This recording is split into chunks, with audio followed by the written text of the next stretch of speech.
नमस्कार, आदाब, सत श्री अकाल, जय भीम, जोहार। मेरा नाम है नवीन कुमार। कहा जाता है कि अपराधी को जमीन निगल गई या आसमान खा गया, या कहिए आसमान निगल गया या जमीन खा गई, दोनों एक ही तरह की बात है। योगी आदित्यनाथ उत्तर प्रदेश में हमेशा गोली मार देने की बात करते हैं, खत्म कर देने की बात करते हैं, अपराधियों को मिटा देने की बात करते हैं। लेकिन उत्तर प्रदेश का एक छटा हुआ अपराधी जो उत्तर प्रदेश के पुलिस रोजनामचे में दर्ज है, जिसे हत्यारा कहा गया है, उत्तर प्रदेश पुलिस के रिकॉर्ड में उसका कुछ पता नहीं है कि उसको जमीन खा गई या आसमान निगल गया। उत्तर प्रदेश पुलिस के सबसे बड़े लोग, सबसे बड़े हाकिम और योगी आदित्यनाथ की पूरी सरकार पुलिस रोजनामचे में दर्ज उस हत्यारे के आगे हाथ जोड़कर खड़ी है। उसके घर पर पोस्टर चिपका रही है कि हुजूर आइए, हमको आपको जांच के लिए तलब करना है, प्लीज पधारिए, हम आपसे कुछ पूछताछ करना चाहते हैं।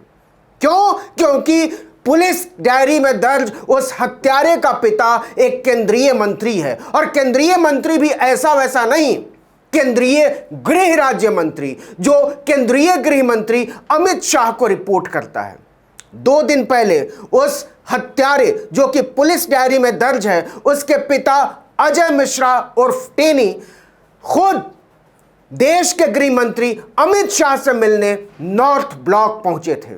क्या आप कल्पना कर सकते हैं कि किसी हत्यारे का पिता, किसी आम हत्यारे का पिता देश के गृह मंत्री से मुलाकात कर सकता है, और देश के गृह मंत्री उसको वक्त दे सकते हैं, बातचीत कर सकते हैं मुलायमियत के साथ।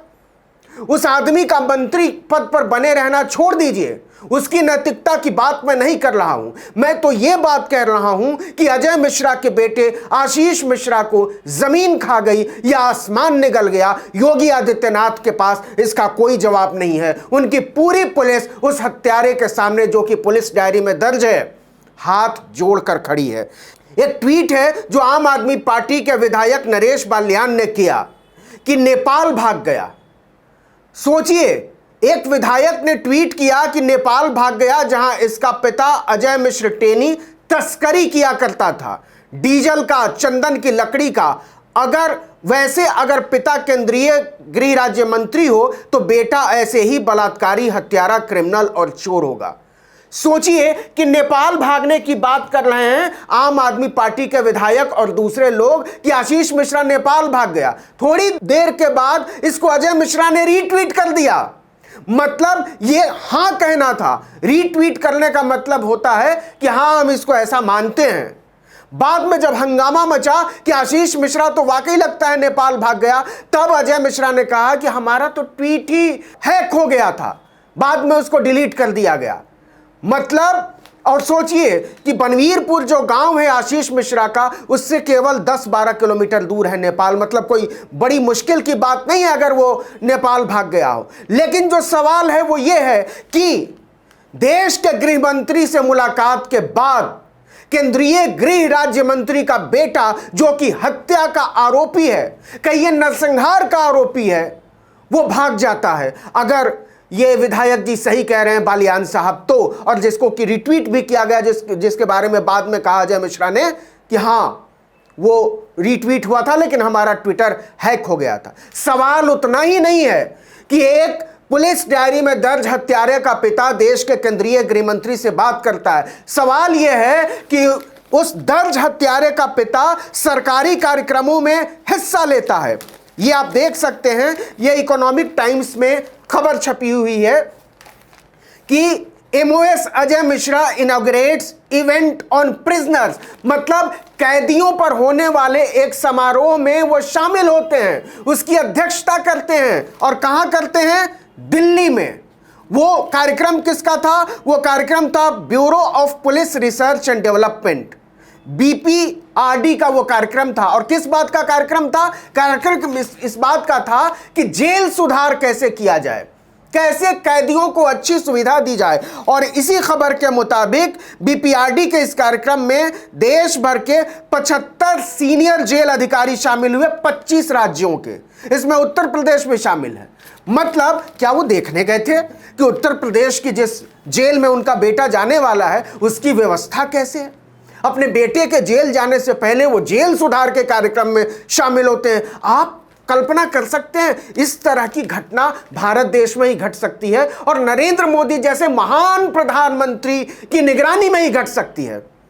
सोचिए कि उत्तर प्रदेश के मुख्यमंत्री योगी आदित्यनाथ ने जो कमेटी बनाई है, डीजीपी ने जो कमेटी बनाई है आशीष मिश्रा और दूसरे वांछित हत्यारों आरोपितों की गिरफ्तारी के लिए, उसमें 9 लोग हैं।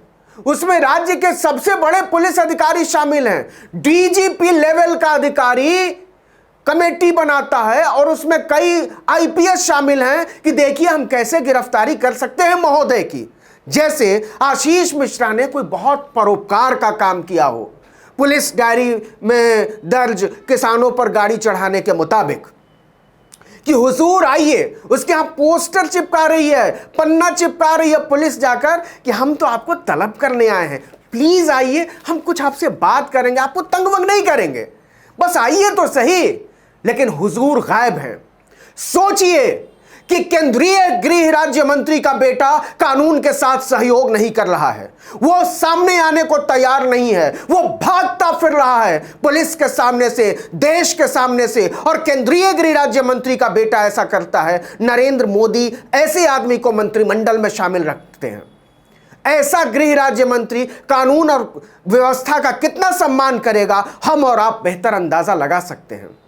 सवाल फिर वही है कि आशीष मिश्रा कहां भागा हुआ है। उसका परिवार कहता है कि नहीं, वो नेपाल नहीं भागा हुआ है, वो लखीमपुर खीरी में ही है। तो सवाल है कि उत्तर प्रदेश पुलिस की ऐसी कौन सी मजबूरी है कि उसके हाथ में हथकड़ी नहीं डालती? उत्तर प्रदेश सरकार की ऐसी कौन सी मजबूरी है जो उसे घसीटते हुए नहीं ले आती क्योंकि आप जांच में सहयोग नहीं करते हैं?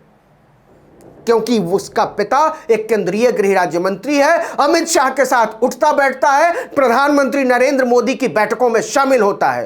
तो क्या केंद्रीय गृह राज्य मंत्री का बेटा कुछ भी करेगा?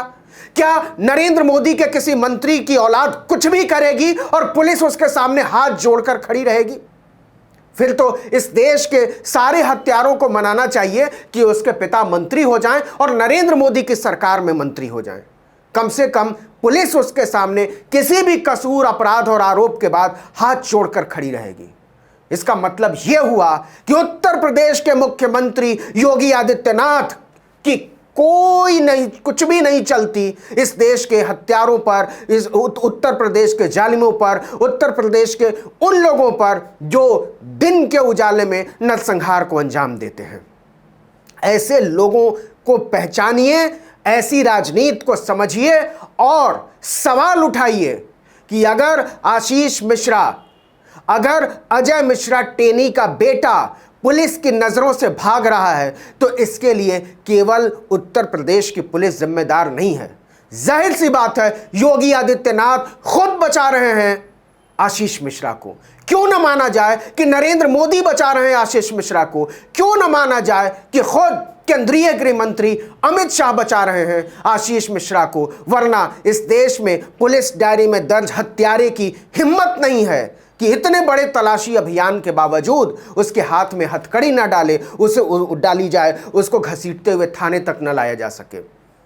इस देश में किसी राज्य के और उत्तर प्रदेश राज्य के डीजीपी को आशीष मिश्रा के सामने, आशीष मिश्रा जैसे डायरी में दर्ज हत्यारे के सामने अगर हाथ जोड़कर खड़ा होना पड़ा है, अगर उसकी खुशामद करनी पड़ रही है पेशी के लिए, तो इसके लिए केवल उत्तर प्रदेश की राजनीति जिम्मेदार नहीं है, केवल उत्तर प्रदेश के मुख्यमंत्री जिम्मेदार नहीं है। इसकी जांच का दायरा ज़्यादा बड़ा है और आशीष मिश्रा को बचाने के लिए उंगलियां उठेंगी तो अमित शाह पर भी उठेंगी और नरेंद्र मोदी पर भी उठेंगी। इस वीडियो में इतना ही, लेकिन अगर आपने आर्टिकल 19 इंडिया को अब तक सब्सक्राइब नहीं किया है तो फौरन कर लीजिए, बेल आइकॉन दबाइए, घंटी जैसी आकृति, लाइक कीजिए और कमेंट करके बताइए हमारा वीडियो आपको कैसा लगा। नमस्कार।